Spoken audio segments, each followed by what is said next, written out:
నమస్తే, అందరికీ స్వాగతం. నా ఛానల్ వరల్డ్ త్రూ వీరాకి. ఈరోజు టాపిక్ లక్ష్యాలు ఏమిటి? వాటిని ఎలా ఏర్పరచుకోవాలి? వాటి వెనుక పరిగెడుతూ చేయడం కన్నా ఆస్వాదిస్తూ చేస్తూ వాటిని సాధించడం ఎలా? లక్ష్య సాధనలో పాటించవలసిన పద్ధతులు ఏమిటి అనేది తెలుసుకుందాం. మన జీవితంలో ఏం కావాలి అనే విషయాన్ని మనం ముందు నుంచే ప్రణాళికాబద్ధంగా చేసుకోవాలి. లేకపోతే మనం ఆ విధంగా ముందుకు వెళ్ళలేము. మన అభిరుచులు మన లక్ష్యాలకు అనుగుణంగా ఉండాలి. మన లక్ష్యాలను మనం రెగ్యులర్‌గా రివ్యూ చేసుకోవాలి. లక్ష్య సాధనలో మనం ఎంతవరకు విజయం సాధించామో దానిని బట్టి లక్ష్యాలను సరిచూసుకోవడం, మరి సరిచేసుకోవడం, అవసరమైన మార్పులు చేసి ముందుకు సాగాలి. మొదట లక్ష్యాన్ని చిన్న చిన్నవిగా ఎంచుకుంటే విజయం సాధించవచ్చు. అప్పుడు పెద్ద పెద్ద మరి దీర్ఘకాలిక లక్ష్యాలను ఎంపిక చేసుకోవడం మంచిది. మన ప్రతి అడుగు మన లక్ష్యం వైపు అయి ఉండాలి. మన లక్ష్య సాధన కోసం ఒక మంచి అబ్జర్వర్ ఉండాలి. వీరితో కలిసి మనం మన లక్ష్యాన్ని రివ్యూ చేసుకుని వారి సలహా సహాయం తీసుకోవాలి. లక్ష్యాలను ఏర్పరచుకోండి. ప్రతి లక్ష్యాన్ని సాధించడానికి మైలురాయిలను ఏర్పరచుకోండి.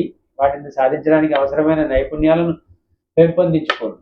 లక్ష్యాలను ఛేదించండి, విజయాలను సాధించండి. జీవితంలో ముందుకు వెళ్ళండి. కృషితో నాస్తి దుర్భిక్షం అన్నారు.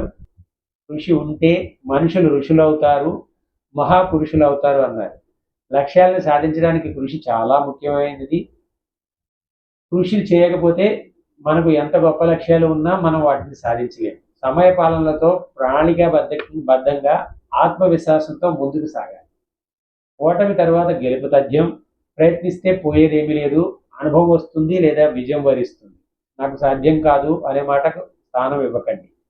ప్రతి విజయం వెనుక చాలా పరాజయాలు, నిరాశ, నిస్పృహలు ఉంటాయి. వాటిని అధిగమించడం వల్లే విజయం సొంతమవుతుంది.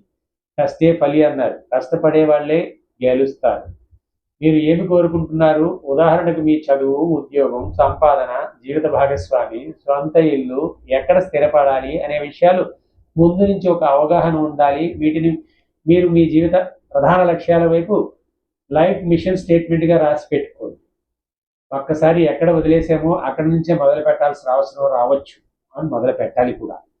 ఇదే మీకు మంచి అనుభవాన్ని, మంచి ఫలితాలను ఇస్తుంది. దేనినైనా సరే సగంలో వదిలేయకండి. మనకి నిజంగా నష్టం కలిగించేది తప్ప మిగతా అన్నిటినీ మనం మధ్యలో వదిలేయకూడదు. ఆనందం బయట వాళ్ళకి దగ్గర వెతుక్కోకండి. మీలో మీరు చేసే పనిలో మరింత ఆనందం ప్రకృతిలో మమేకం అవడం వల్ల పొందవచ్చు.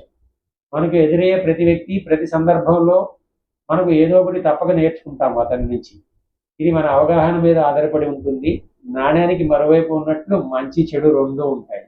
మనం ఎలా అర్థం చేసుకుంటామో, దాన్ని అన్వయించుకుంటామో దాన్ని బట్టి మన జీవితం మారుతుంది. చాలాసార్లు మనం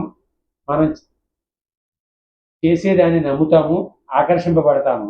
మంచి వైపే వెళితే పర్వాలేదు, కానీ అవి వ్యసనంగా మారడం వల్ల వ్యక్తిగత పతనానికి కారణం అవ్వచ్చు. ఇవి మన లక్ష్యాలను చేరుకోవడానికి అవరోధంగా మారతాయి. వీటిని అధిగమించడానికి ముందడుగు వేయడం మన లక్ష్యాలను చేరుకోవడానికి, విజయం సాధించడానికి దోహదపడుతుంది. మరొక విషయంతో మళ్ళీ మాట్లాడుకుందాం. అంతవరకు సెలవు. ధన్యవాదములు. మీ ఎంబీబీఎస్ రెడ్డి. నా ఛానల్ లైక్, షేర్ మరియు సబ్స్క్రైబ్ చేయండి.